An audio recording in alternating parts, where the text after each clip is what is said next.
and I can feel the air. I can see it. I can see all the molecules. Like Christ, and he had the answers. For as twisted as it all got, you know, I really think that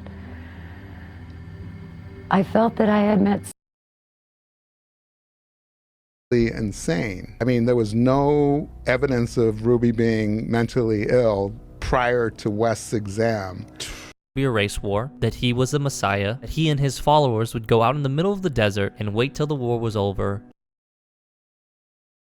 On an acid trip, I'm talking June Cleaver on LSD. Everything is in color, and I can feel the air. I can see it. I can see all the molecules. like Christ, and he had the answers. For as twisted as it all got, you know, I really think that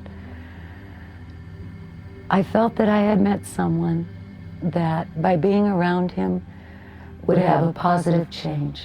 Believed that there was going to be a race war. And he wanted to incite this race war because he had convinced his followers that through messages he received from the Beatles' White Album, from their lyrics, from biblical Old Testament prophecies, that he had been told that he was going to be the savior of the world. And once a race war started, he would hide his family in a bottomless pit in the desert, and when the race war ended, with the blacks winning, the blacks would be framed for murders. The Manson, with the blacks winning, the blacks would be framed for murders. The Manson family would emerge and repopulate the planet with their perfect offspring and dominate the blacks. The idea behind and visit the home of Melcher in 1969, only to find out that he had moved. The occupants at 10050 CeeLo Drive was the pregnant and up-and-coming actress Sharon Tate and her husband, the movie director Roman Polanski. Roman did a lot of bad stuff. Paramount Pictures presents Rosemary's Baby, suggested for mature audiences. The agency had paid for a series of brainwashing experiments under a project codenamed MK Ultra. The tests were conducted in secret in the United States and in Canada at a mental hospital attached to McGill University. Experimental drugs, including LSD, were administered to human guinea pigs. The patients were never told that their treatment was part of a CIA experiment.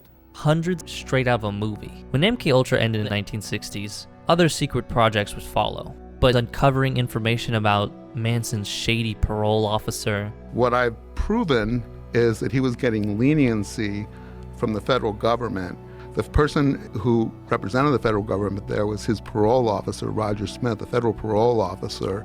Roger was also doing drug research at the Haight-Ashbury Free Medical Clinic. This was an apartment that was decked out to look like a communal hippie place. He had 6 graduate students. He goes, grow your hair long, wear jeans, dress like hippies, and lure people in there. I knew that everybody that worked there, because I interviewed everybody that was alive, they all said, oh yeah, we knew it was Charlie and the girls. They come in every day or every few days to see Roger. Manson letters between him and the guy who was running the program describing how they're going to do it, hide it from his colleagues. Everything that he had been accused of and denied, he did. Not only did he do it, he created the blueprint. He also had been the psychologist for Jack Ruby.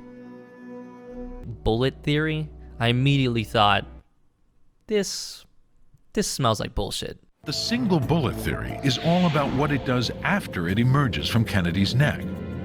Does it remain intact? A bullet normally flies true and straight. When this bullet emerged from Kennedy or any ballistic medium, such as you saw a moment ago, it's now yawing and tumbling. And the entry wound in Connolly is very important because it's the consequence of a yawed bullet. I mean, so bad. The fact that that actually gets debated and the fact that it never gets brought up that there were more bullet fragments in Connolly's body than there were missing from that bullet. Yeah. And the fact any shooting incident, you're never going to have the physical evidence that provides you with a complete 100% picture. We still have one shot that's basically unaccounted for.